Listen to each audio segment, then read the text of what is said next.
Donc nous sommes devant un UX 5201, la dernière génération de pulvérisateurs traînés Amazon. C'est toute une gamme qui commence à 4200 litres, 5200 litres, 6200 litres. Et il y a une version très grosse capacité, 11200 litres avec 2 essieux, mais toujours sur le même principe, la même architecture, le même circuit de bouillie. Johan Rago, exploitant agricole Cernay-les-Reims, Champagne-Ardenne, utilisateur d'un Amazon UX 5200 litres avec un Amatron 4 en cabine. Principalement grande culture céréalière, blé, orge de printemps, orge d'hiver, colza aussi, plus compliqué ces dernières années, et vraiment cette année, et betterave, luzerne. Voilà, des cultures standards, pas de culture particulière, pas de pommes de terre, du maïs très occasionnellement. Et aussi utilisateur de cette machine en commun en CUMA. On a choisi de prendre un pulvérisateur Amazon car on était déjà content du précédent. Un UX 4200 spécial en 36 mètres également. On a un très bon concessionnaire local. Et au niveau fiabilité, on n'a jamais été embêté avec ce type de pulvérisateur. On a préféré changer de modèle pour renouveler assez rapidement les pulvérisateurs. Comme on travaille en CUMA, on n'a pas la même réflexion qu'un agriculteur qui gère son exploitation tout seul.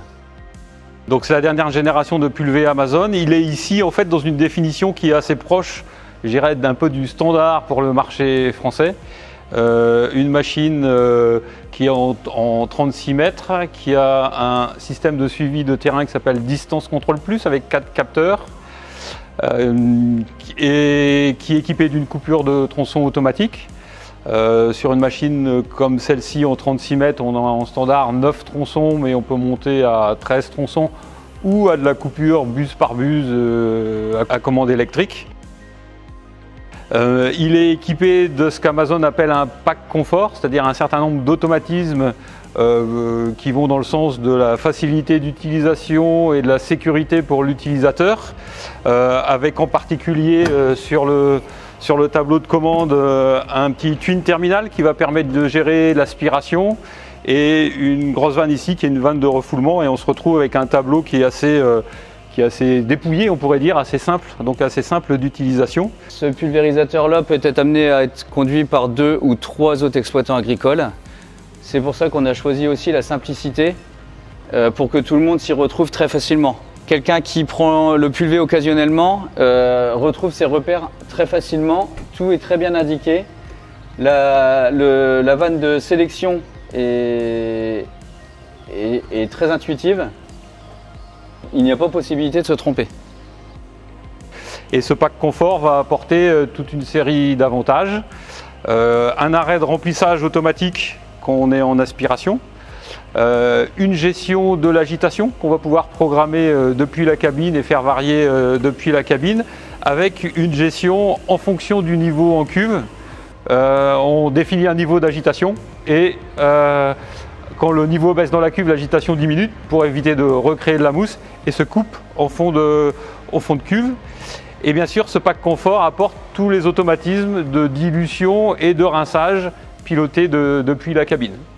Grosse différence avec le pulvérisateur précédent, ce grand capot de protection pour éviter les projections de terre sur l'incorporateur. Il reste toujours propre. Le capot très propre, il n'y a pas de poussière à l'intérieur, ainsi que toutes les vannes de programmation quand on veut utiliser l'appareil, en mode pulvérisation, en mode incorporateur ou en mode nettoyage. 2 bacs de rangement porte-bidon sur le côté et un bac aussi de l'autre côté plus imposant. Au niveau de l'incorporateur, très simple d'utilisation et surtout une très grande capacité à absorber de la poudre ou du liquide sans fond de produit au fond de l'incorporateur.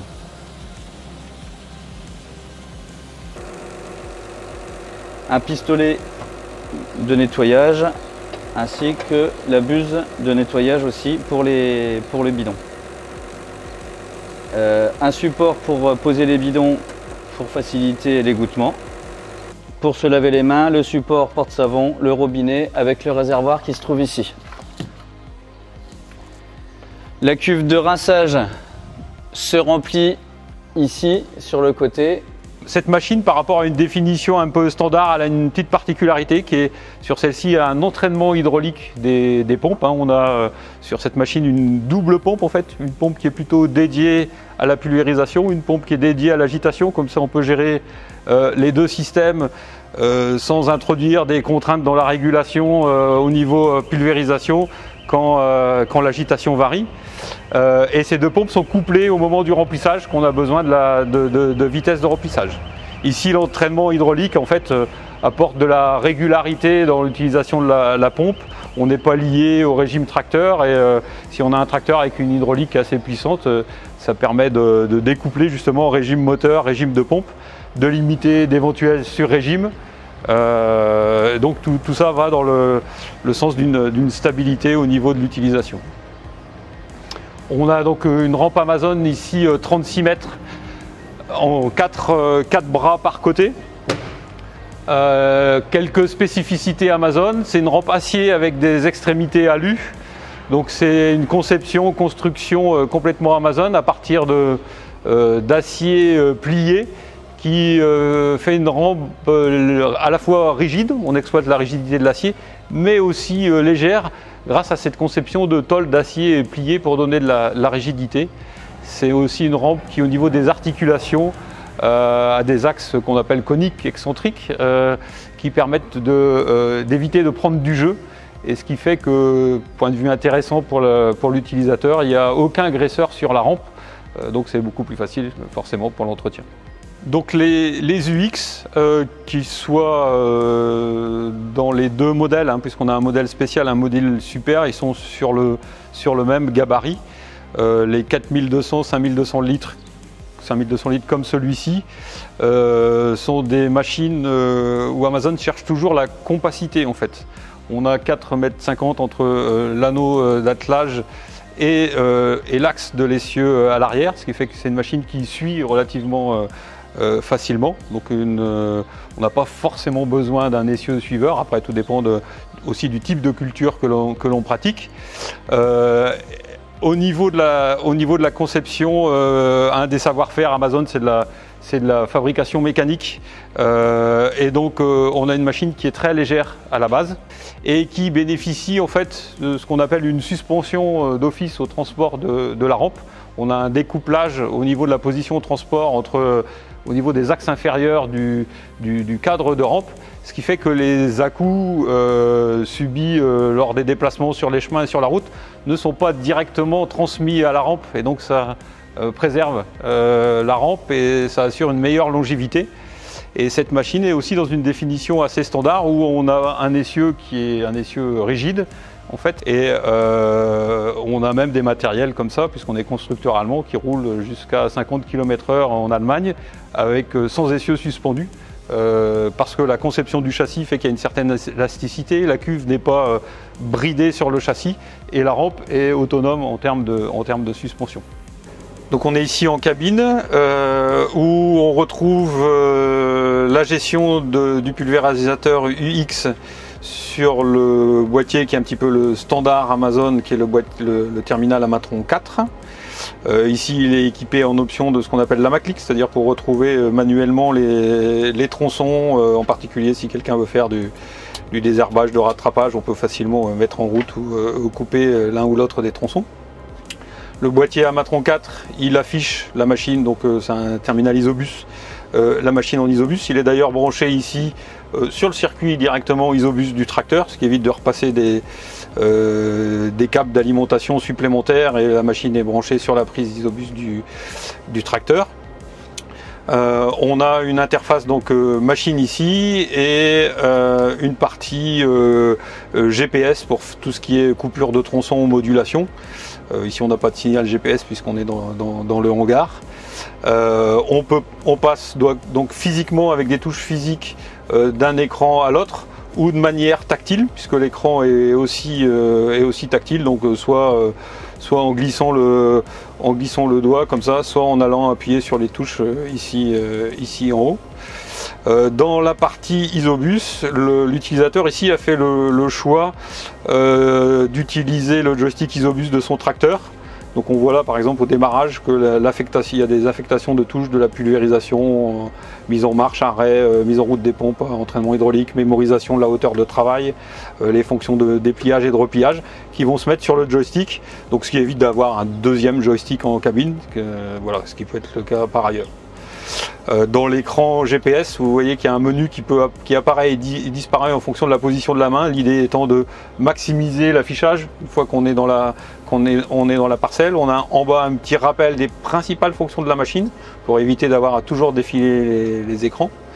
Et puis si on a besoin d'avoir la machine en tant que telle, il suffit de la faire afficher avec un menu de base qui est, je vais dire, tout ce qui tourne autour de la pulvérisation. La partie menu de remplissage, là, le niveau de remplissage programmé est déjà atteint, c'est ce que nous dit la machine. Une partie, tout ce qui est nettoyage avec les programmes de dilution et de nettoyage grâce au pack confort accessible depuis la cabine. Une partie documentation, le réglage de l'agitation depuis la cabine. Et puis le menu travail qu'on va avoir plus ou moins sous les yeux lorsque l'on va travailler et qui va nous donner toutes les informations sur la rampe. Là elle est repliée, mais on va voir les tronçons, on va voir le mode automatique de suivi de terrain, voilà, niveau en cuve, dose appliquée, et l'accès à toutes les fonctions possibles, aussi bien ici de manière tactile sur les touches, de manière physique, ce qui est parfois agréable, soit quand on n'a pas de joystick et qu'on est en train de rouler et que ça cahote un petit peu dans la parcelle, de pouvoir accrocher la main et d'utiliser les boutons physiques. Il faut forcément des très bonnes conditions météo. Ce matin, on les avait particulièrement. Une très bonne hygrométrie, pas de vent. Donc à 68 hectares, à 16-17 à l'heure, en 3 heures de temps, quand on a un beau parcellaire, on a déjà fait de la surface. Les points forts de cet outil sont la mise en œuvre. Comme je vous l'ai dit précédemment, il est très facile de remplir le pulvérisateur, lui incorporer les produits en toute facilité. Ensuite, au niveau dépliage des rampes, ça se fait très facilement avec un seul bouton en cabine pour le repliage. Et ensuite, la stabilité des rampes au champ est un gros point fort, car en roulant à 16-17 à l'heure, il faut quand même déjà des terres relativement plates tout de même, relativement bien préparées, mais après la rampe fait son boulot, suit le terrain comme il faut, sans problème.